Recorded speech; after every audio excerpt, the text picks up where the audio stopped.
আরে কি হলো সামিয়া?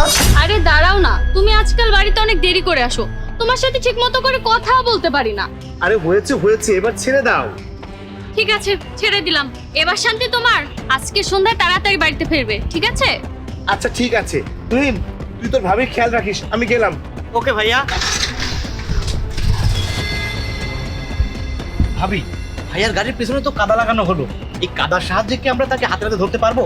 হ্যাঁ অবশ্যই, আমি খুব ভালো করে জানি তোমার ভাইয়ের সাথে অন্য একটা মেয়ের চক্র চলছে, আর সেটা বাইরের কোনো মেয়েদের সাথে না, আমার বাড়ির চাকরানির সাথে। হ্যাঁ তুমি ঠিকই বলেছো ভাবি, ভাইয়া এখন অফিসে গেল আর কাজের মেয়েটা একটু আগে বাজারে গেল। এখন শুধু ইতির বাড়ি আসার অপেক্ষা। হ্যাঁ আমরা এখানে অপেক্ষা করি। ভাবি অনেক দেরি হয়ে গেল তো, এখনো তো ইতি আসলো না। মজা নিচ্ছে হয়তো বা, বাড়িতে তোকে আসতেই হবে। ম্যাডাম আমি চলে এসেছি। তোকে কখন বাজারে পাঠিয়েছি আর তুই এখন আসছিস? হ্যাঁ ম্যাডাম, বাজারে অনেক ভিড় ছিল তাই আসতে দেরি হলো, কিন্তু আপনি টেনশন করবেন না, আমি সব জিনিস নিয়ে এসেছি। আচ্ছা দেখি ইতি, তোর পিছনে মনে হয় কিছু লেগেছে। আচ্ছা আমি ঝেড়ে দিচ্ছি। কি লেগেছে ম্যাডাম? কিছু না, আমি পরিষ্কার করে দিয়েছি। তাহলে চলুন ভিতরে যাই। না, ভিতরে যেতে হবে না, তুই এখানে দাঁড়া। তুহিন, তোমার ভাইকে কল দিয়ে বলো তাড়াতাড়ি বাড়িতে আসতে। কেন মালকিন, কি হয়েছে? চুপ, একদম চুপ, এখানে দাঁড়িয়ে থাক।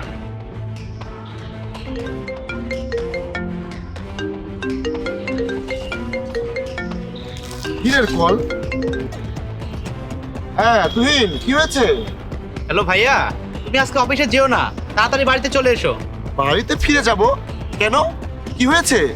হঠাৎ করে ভাবির শরীর অনেক খারাপ হয়ে গিয়েছে, তুমি তাড়াতাড়ি বাড়িতে এসো। আচ্ছা আচ্ছা, ফোন রাখ, আমি এখনই বাড়িতে আসছি।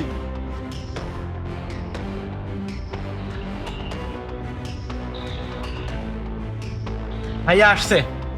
আচ্ছা মালকিন, আপনি তো এখানে সুস্থ সবল ভাবে দাঁড়িয়ে আছেন, তাহলে ভাইয়াকে মিথ্যা কথা কেন বললেন? তোকে আমি চুপ করে দাঁড়িয়ে থাকতে বললাম না? একদম চুপ করে দাঁড়িয়ে থাক। কি ব্যাপার তুহিন, তুই আমার সাথে এত বড় একটা মিথ্যা কথা কেন বললি? তোর ভাবি তো এখানে একদম সুস্থভাবে দাঁড়িয়ে আছে।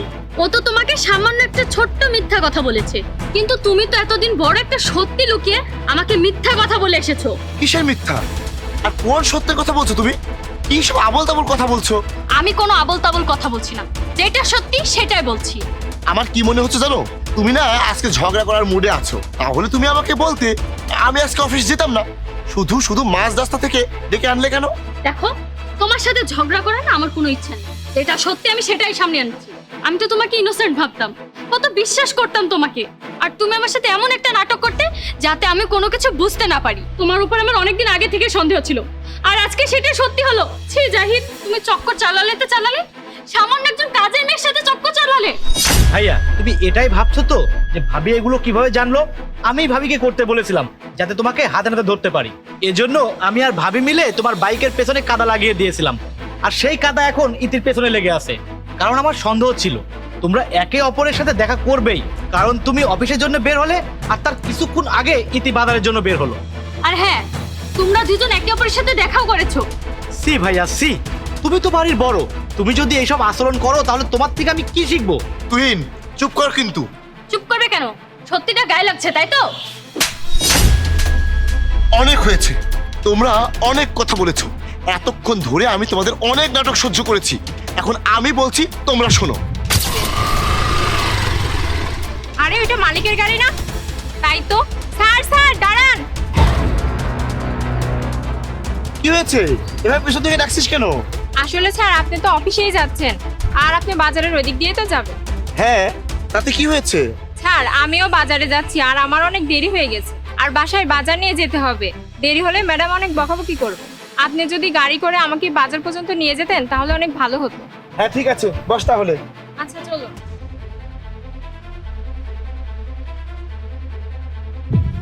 ছি সামিয়া ছি, তুমি ভাবলে কিভাবে যে আমি একটা চাকরানির সাথে চক্কর চালাবো? আরে সামিয়া, আমি তো তোমাকে ছাড়া অন্য কোনো মেয়ের দিকে চোখ তুলে তাকাইও না, আর সেই তুমি কিনা আমার উপরে এত বড় একটা অভিযোগ করলে। আরে আমি তো বিবাহিত, আমি তো চাইলেও এখন আর এগুলো করতে পারি না।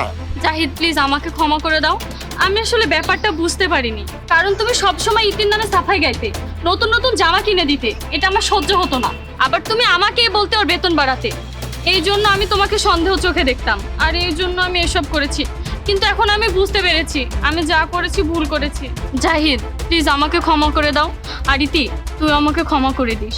ম্যাডাম আপনি কিভাবে ভাবলেন যে আপনার পেছনে আপনার স্বামীর সাথে আমি পরকীয়া করব? এটা কখনোই না ম্যাডাম।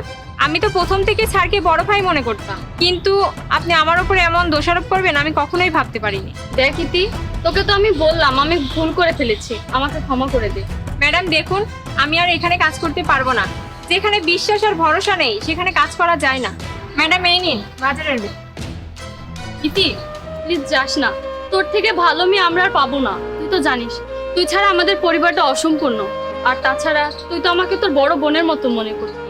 তাহলে তুই কি পারবি না তোর বড় বোনের ভুলটা ক্ষমা করে দিতে? ক্ষমা করে দে, আমি কথা দিচ্ছি আজকের পর থেকে আমি তোকে আর কখনো সন্দেহ করব না। ইতি প্লিজ তুমি থেকে যাও।